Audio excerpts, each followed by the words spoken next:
Hello everyone, তোমাদের সাথে আজকে শেয়ার করব কিভাবে আমি শীতল দিয়ে কুমড়ো পাতার বড়া বানিয়েছি। এই যে এখানে নিয়ে নিলাম পেঁয়াজ কুচি, শীতল, রসুন আর কাঁচামরিচ। এখানে রসুন আর কাঁচামরিচ পেস্ট করে নেব। পেস্ট করে নেওয়ার পর এই যে এখানে কুমড়ো পাতাগুলিকে একটু লবণ দিয়ে মেখে রাখলাম যাতে একটু নরম হয়ে থাকে।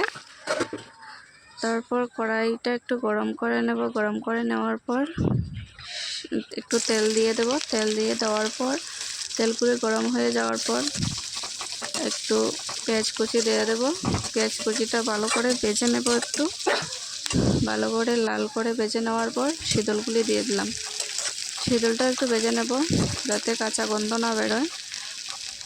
একটু ভাজার পর তারপর এটাতে দিয়ে দেব পেস্ট করে রাখা রসুন, কাঁচামরিচ পেস্ট করে রাখা, এগুলি দিয়ে দেব।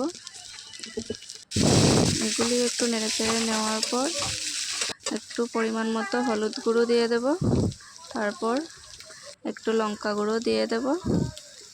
যার যেরকম লঙ্কা গুঁড়ো ঝাল খেতে ভালোবাসো এতটুকুই দেবে।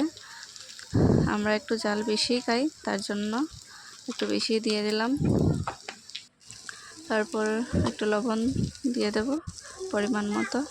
তারপর এটাকে ভালো করে নেড়ে চেড়ে পুরটাকে কষিয়ে তারপর নামিয়ে দেব। তারপর পুরটা এই কুমড়ো পাতাতে দিয়ে দেব। দিয়ে দেওয়ার পর এটাকে ভালো করে ফোল্ড করে দেব যাতে পুরগুলো না বেরোয় পাতা থেকে। ফোল্ড করে নিয়ে নিলাম, দেখো কি সুন্দর লাগছে।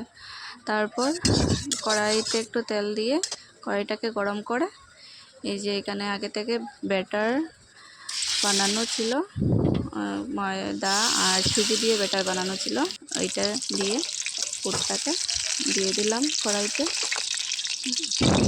এই যে ভাজা হচ্ছে, একটু লাল লাল করে ভেজে নেব।